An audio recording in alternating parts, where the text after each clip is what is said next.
Hey everybody, Nick from the Bass Hookup. I'm sitting here. I need to do the monthly giveaway, which we're going to do. So stay tuned for this. It's going to just be a narrative video on something that I want to talk about. Just my opinion and just my thoughts, really. And I want to hear what you guys have to say in the comments.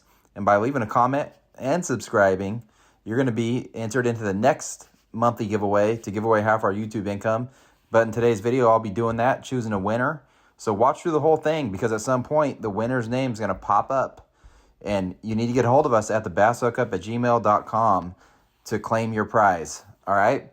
So what I'm going to talk about right now is something like I said, I've been thinking about it for years, and I could be totally wrong, but I've fished a few tournaments already this year, fished some last year. Obviously, I pay attention to a lot of the weights over the last, few years, every year since like 2005.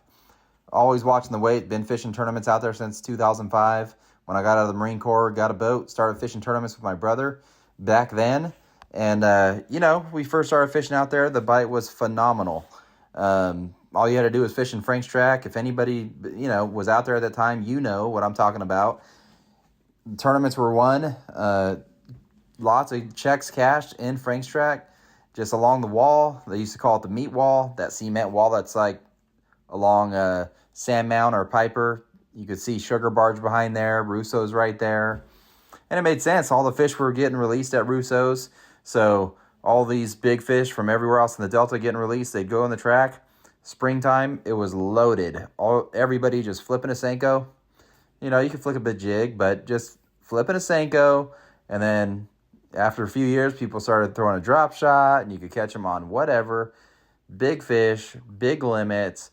And I'm not kidding you guys. It used to take 20 pounds down to 20th place. And that was a healthy Delta. That was the norm all the way until about 2015, 16. And I'm going to show you guys some things here. I got one on the screen already. What it is tournament weight from 09. Because it kind of sucks. Like, I can't find any weights or anything on these tournament circuits. Some of them are not even in business anymore, so their websites are shut down, like 100% Bass, Angler's Choice, and others that we used to fish. And even the ones that are still going, like One Bass used to have the team circuit out in the Delta, used to be pretty good and drew a lot of boats. That data is gone, or I can't find it. I can't find it on their website. So it kind of sucks. I wanted to show a bunch of tournament weights from like, 05 to 2015, all throughout the spring, and just show you guys, what it used to take out there. Because it was amazing. If you missed it and you just got into fishing like the last few years, I'm sorry. If you just got into fishing the Delta, because the Delta used to be amazing. I'm sure this year you're seeing a bunch of fish pictures out in Clear Lake and huge bass. That's what the Delta was at, that good or better. Okay. So this isn't even a good example, but this was on 4/11 of 2009. The winning weight was 27 pounds, and you could see down, to 15th place had 17.21. So, like I said, this wasn't even a good example. This was okay. Those weights are okay, but a heck of a lot better than they are right now. Lately, 15 pounds, you're going to get a check, which means you're in the top like 6 to 8 boats. If you look at this, 8th place had 20 pounds. So now, 15 pounds. So again, this isn't the best example. Let's look at another tournament. This one was from June 2nd, 2007.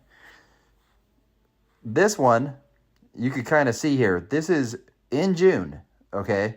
Which we all know, not the best time. March, April, great times. Big weights. And again, I can't find results.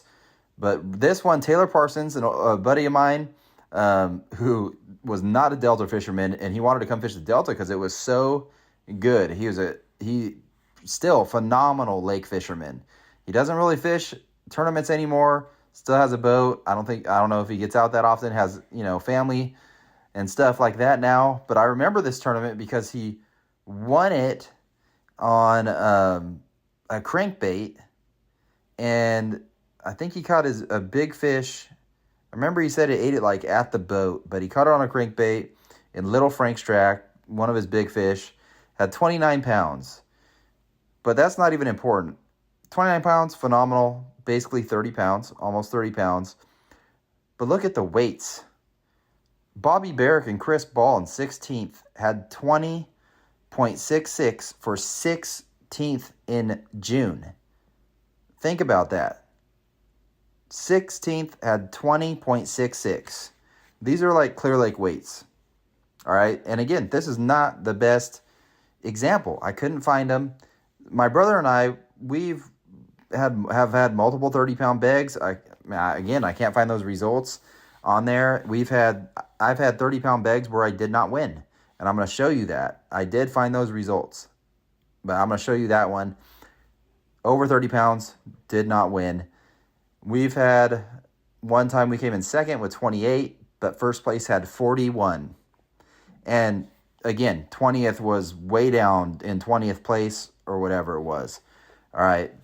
So just showing you an example of what it used to be like. Oh, we're in 12th right here with 21.69. I bring in 21 pounds right now. I know I'm going to come in like the top 3 right now, today, this weekend coming up. Pretty sure. All right. So let's look at something else here. Here's the bottom of the results. So Bobby Barrick in 16 with 20. Let's see, 15 pounds to get a check. Let's go down to 27th. They had 16.28, 14.98 in 28th. Again, recent tournaments, 13 3/4 has been getting a check. 13 3/4 pounds. They would have been in this tournament basically almost in last place. Almost in last place. All right. Now let's look at this. This is an article that's on Western Bass. You could look it up. You could look up like 30-pound limits, Delta 30-pound limits or something. But if anybody knows or heard of Lorenzo Rossetti, always been a stick out in the Delta. Just won a tournament that Greg Blanchard and I just fished. He had 25 pounds. That's basically might as well be 35 pounds nowadays. This story right here is talking about a 36-pound limit, and you can see it says not 1 but 2. And that was a tournament that I fished with actually Bearded Bass and Caleb Smith's dad. Fished with him, Brett. We had 31 or 32 pounds, and I believe we came in 5th. I believe we came in 5th place. So in this story right here, it talks about right here, 36 pounds on game day for Lorenzo. I think Bobby Barrick had,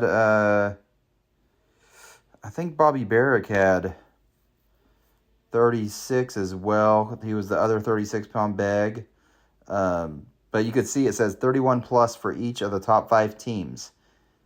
And more than 20 pounds for 35% of the field. Just look at that.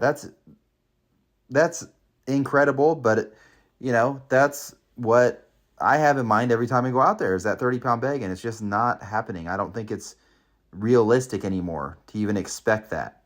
I don't think those numbers are there anymore of big fish. And that's just what I'm going to share with you guys, just my opinion on that today. Just talking about, why are those numbers not there? So this was back in 2016. So if we look, another thing I found was there's numbers. Somebody did an article on 36-pound, 35-pound bags and up. And I don't think they captured them all because it starts in 2012.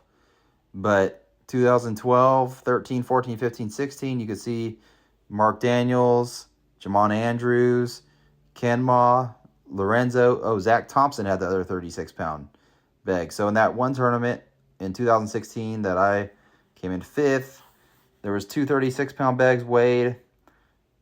The year before that, in April, Ken Ma, 36 pounds.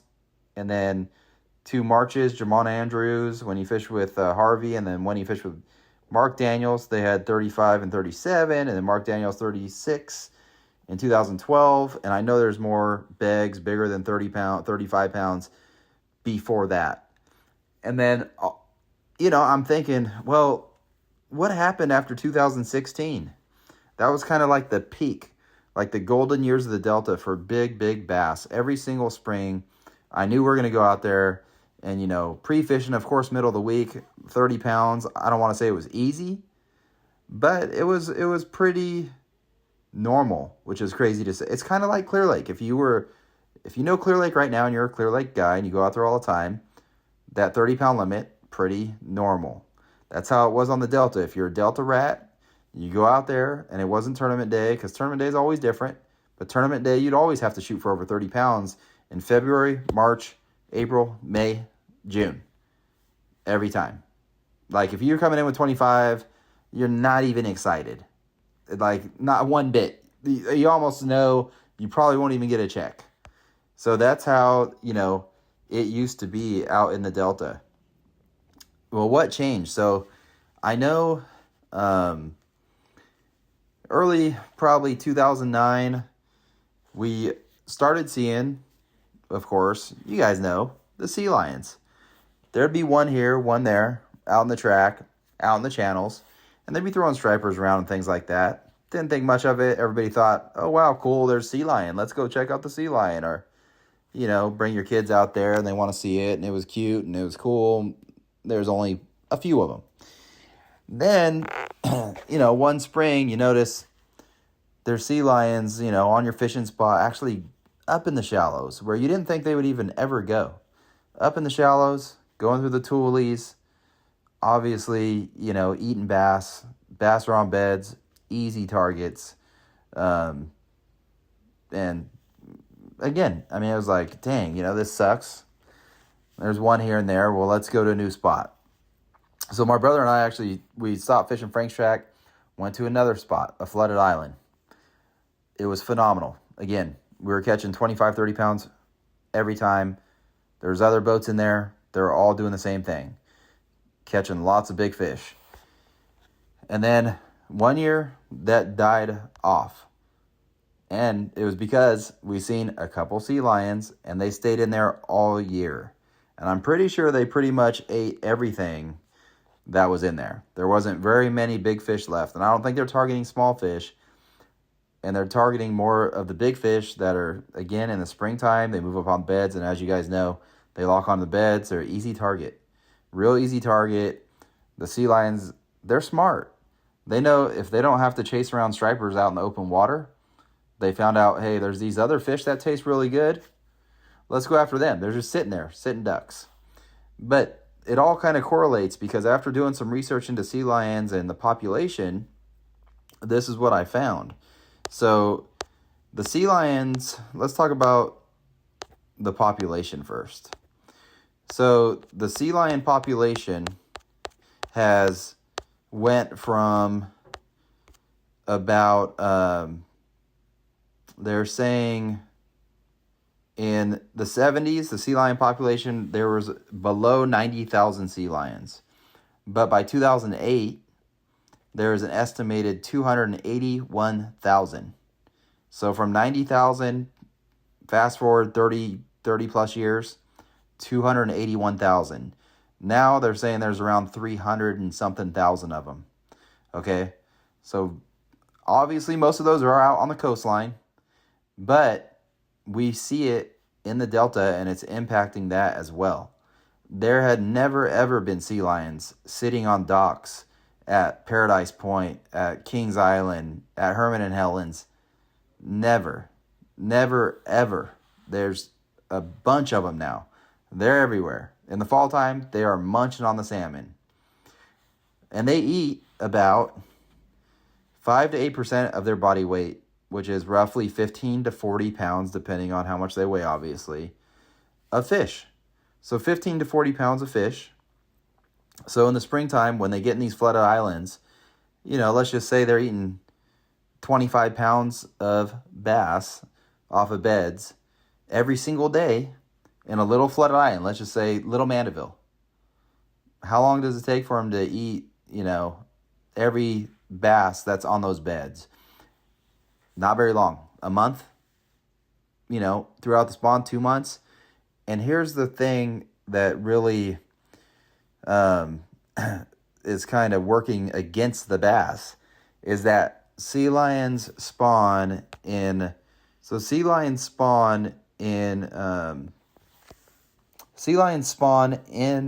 May to June, is from what I read. Now it says that sea lions really bulk up before they spawn, because when they spawn, they actually fast. So think about it. They're bulking up right at the peak of when the bass spawn. They're literally eating more than they normally would eat right when the bass are spawning. So that is not very good for the bass. I wouldn't want to be a bass being locked on the bed and there's sea lions around, because they're looking to bulk up. You're sitting there trying to protect the bed and you're not going to move. So they're going up there and eating them. The other thing is, that's just killing off the genetics.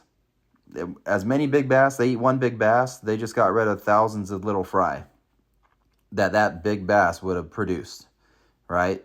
All the eggs that big female would have laid, gone.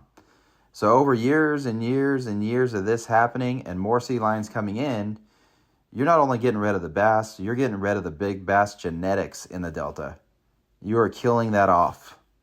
So that's why if you look now, all these tournaments are won down south or way up north, because everybody's trying to get away. I mean, not trying, but that's where the fish are at, because you're getting away from those sea lions. You're getting away from the areas where there just aren't those numbers of bass or size of bass any longer, right? You got to get away from it if you want to do any good in these tournaments. And good now is used to not be so good. Like driving all the way up to Liberty or driving all the way down south to win a tournament because you could catch 21 to 25 pounds, that was unheard of. You would never do that because you were not going to win. You weren't even going to cash. So, it's sad.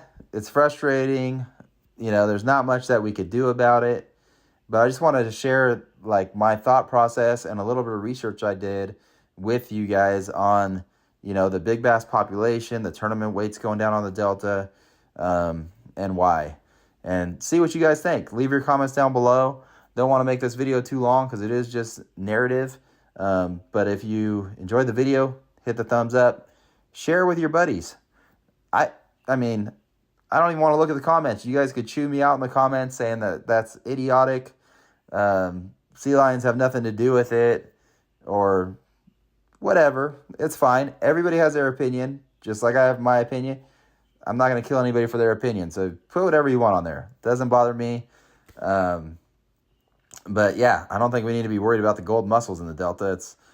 The sea lions are more of a concern out there to me if you're a bass guy. I mean, and at the same time, we've seen the salmon population go down, the striper population go down, not be as good, not as many big fish. All of it's gone down. And to me, it's because there's a primary predator, the apex predator out there in the Delta. The population of that predator is growing, and it's growing pretty rapid. And they also say that they don't breed in rivers, but I've seen them doing their thing out there in May, June, July. I've seen them doing their thing. So I don't know if they're, getting pregnant and going somewhere else and having those pups, but they're definitely doing their thing out there. So again, thank you for sticking along. If you won, make sure you watch the video through and the winner is going to pop up. If you won, email us at thebassHookup@gmail.com and we'll get you your prize. Thank you guys, and we'll see you next time. Oh, if you want to see our tournament video, Greg Blanchard and I's tournament video, he's going to be posting that. I don't have it. We don't want to film the same thing and put it on 2 channels, so he does a much better job than me. Just go over there and watch it. That's all I got. See you guys next time.